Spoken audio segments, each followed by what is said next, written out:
Recently you put a picture on Twitter. Can we talk about what that was and why you did it? Yeah, I think you're referring to a photo on the 1996 Premiership dais. Great day for the club, for the team, for the coaches, the supporters, and it was a really interesting time for me, Heath, because here I was playing a game that I've grown up loving. I still love the game of AFL footy, but there were two people in a crowd of nearly 95,000 people that knew the truth about my life at that stage. And the truth was that from the 9th of August 1993, I'd been diagnosed with depression. Harry Younglick, the great North Melbourne doctor for 30 years, knew, and my wife, and they were the only two people knew. And I shared that because I believe in the importance and value of trying to help other people with regards to mental health conditions. And why I passionately believe in the value of and the importance of those conversations is I was not honest and I was not authentic during a long period of time. And on the 1996 Premiership dais, when I was the first player called up because I had the lowest number and I got my Premiership medal from Jack Dyer, I was happy. I was happy in the sense that I'd achieved a dream. But I was spiritually broken, I was lost, and I turned around and I put my hands up in the air and I put on a smile and I looked happy and I looked as I was living out every boy's dream. And to a large degree I was, but the truth of the matter was that I was thinking about how I could end my life. I'd battled privately, alone, with Rachel, my wife, and with Harry, the only two people knowing, not one teammate, not one coach, not my dad, no one in my family, no one in my friend network knew that I was investing every bit of my energy, not into my career, but into hiding the fact that I had mental health conditions. And I look back now and I think it's a great day. I'm really, really proud, and I'm fortunate to have been a part of a great football club for a long period of my sporting career. But I shared that without having any understanding of what the response would be. And the reason I do this is not about me. I've accepted the fact that sport's given me a vehicle, and I want to use that vehicle to help other people. So I wanted to share something that's very, very personal to me, to hopefully educate other people, in the sense that someone who's really well paid, who seems to have everything that he should be really happy about and happy for, doing something he loves, can also be somebody that lives with mental health conditions. Just because you might be financially well off, doing something in the public eye, getting everything else that comes along with that, doesn't discriminate. And that was the motivation, and that's the continued motivation for me to share that part of my life very openly, because I understand the challenges that come with these conditions, and I want other people to know who are dealing with those conditions now or in the future or have in the past, that it can affect any one of us, but you can still be successful. So throughout your football journey, you said you were diagnosed in about 93. What made you realise there was something wrong? Well, I grew up in an environment, Heath, where any form of emotion, and I'm going to say this respectfully, feminine emotion, vulnerability, sensitivity, crying, was seen as weakness. And I'm not saying that to be disrespectful. That was the environment that we played in. And if I'm to be brutally honest, we preyed on that. If an opponent or a team had any weakness, any vulnerability, any soft spots, then we would expose that. That was the nature of football at that time. On the 26th of July, 1993, I'm driving home after a training session on a Monday night from Arden Street, and Rachel and I were recently engaged. I've grown up only ever seeing my dad cry once, when my grandmother, his mum, passed away, and I love my dad dearly for that, and I'm not apportioning any blame or any responsibility to my dad. But when you're a young, impressionable boy growing up, what you do inadvertently is you adopt behaviours based on the environment that you are exposed to. So I saw Dad as this really competitive, strong man who didn't show emotion, and men didn't do that. Then that was heightened when I came into an AFL system, because you are not to show any form of weakness. You need to be aggressive, confrontational. It's a dog-eat-dog world. So I was trained to be a really good football player. And 1993, Dennis Pagan had just arrived at the football club. We go on to play finals that particular year. I'm vice-captain to Wayne Carey. I'm 12 months away from winning my first best and fairest at North. And in a football professional sense, I'm flying. I'm confident, I'm aggressive, I believe in my ability to perform under enormous pressure, and I have the skills that allowed me to cope with pressure in only one area of my life, and that was on a football field. I had no skill, no toolbox, no intelligence emotionally to cope with stress outside of football.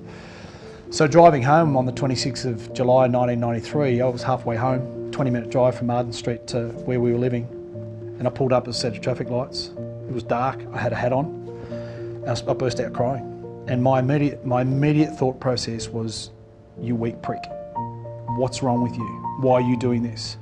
And I can still vividly recall this, and I share this every time I talk. I tilted my head inward and I tipped my cap out that way because the fear of somebody else outside in the car seeing Wayne Schwass, vice-captain to Wayne Carey, an AFL football player, crying, the shame I had for that and the embarrassment that I had associated with that was unbelievable. So this went on for 2 weeks, and I couldn't understand why, and I had no control of it. But more importantly, I didn't know what to do about it. Because if my teammates, if my coaches, if my father, if my fiance know that I'm emotional like this, they'll think that I'm weak. They'll think that there's something wrong with them. So I had all these thoughts going through my head, which meant that, okay, I need to protect what is important. Respect opinions and behaviours of other people. If they see me like this, I'll lose respect, I'll lose those friendships, I'll lose opportunities, and life will be over. So I didn't do anything for 2 weeks. Fortunately for me, at the end of the 2-week period,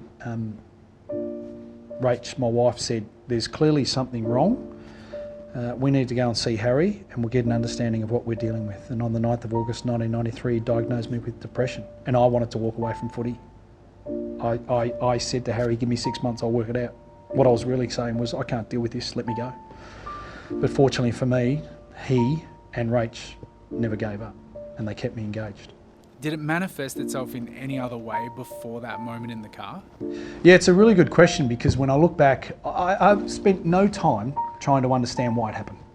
I spent many years very angry, with a lot of self-pity, because I ignorantly thought back then weak people got depressed, people that had character flaws, people from low socioeconomic backgrounds, people from single parent families, people that have done bad things get mental health conditions. That's ignorant, arrogant and uneducated. So when I look back, for probably 5 or 6 years leading up to the day of diagnosis, I would be overcome from time to time with these days or weeks of overwhelming sadness. But I had no emotional intelligence to understand that this was something that I needed to address. So I just accepted it as this is life. I didn't like it, I didn't know what it was, I didn't know how to deal with it, so I would just sit with it. And it would just, a day eventually might lead to 2 days, or it might lead to a week or a couple of weeks. And when you're involved in an elite level sport, the business of elite sport is tough when everything's going right. But when you're spending all of your time, when you're at a football club or anywhere else outside of your home, pretending, lying and hiding the fact you've got mental health conditions, it drains the life out of you. The interesting thing is, at any stage through my entire 14.5-year career with North Melbourne and Sydney, if I felt physically unwell, I made an immediate appointment with the doctor. I went and saw the doctor, because my physical health, it's my tool. I need this to work optimally to be able to perform at the highest level. So I would not compromise my physical health. But I did the complete opposite with my emotional health. And I paid a great price with that, and I nearly paid the ultimate price. How close did that come? 3 life-threatening situations. I don't think I genuinely wanted to die, but I'd grown tired of the struggle. It took all the colour out of my life. And because I refused to accept the situation I was in, because I refused to ask for help, because I foolishly believed that if I told anyone outside of Rachel and Harry what I was living with, I'd lose respect, I'd lose opportunities, I'd lose those relationships, and I wasn't prepared to sacrifice that. But what I was prepared to sacrifice was my ability to be happy and enjoy life. And even your life itself. Yeah, very much so.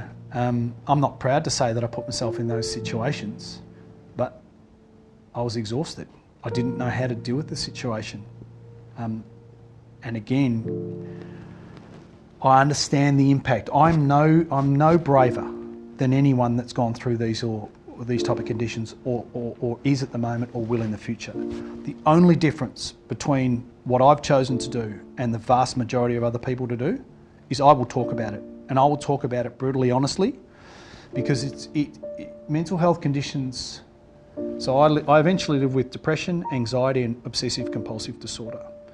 So these conditions impacted every area of my life. I was a borderline alcoholic.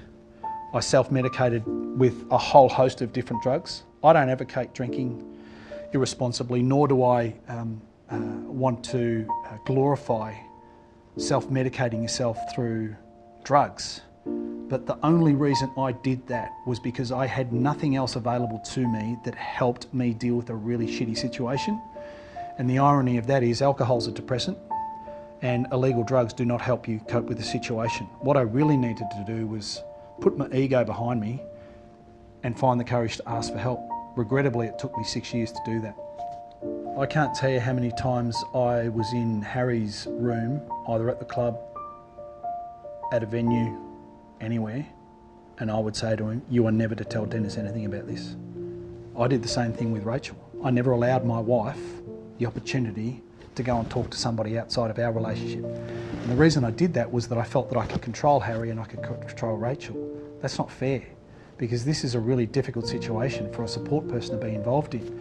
But the fear of losing the vice captaincy, the fear of losing respect and opportunities meant that I consciously sold my health in order to protect those things. And I don't think in 1993 through to early 2000, mid-2000s, the industry didn't know how to handle this. We weren't skilled, we didn't have the education or the knowledge. That's changed considerably, and I think that's really important. But the industry itself wasn't ready, and I certainly wasn't going to share it.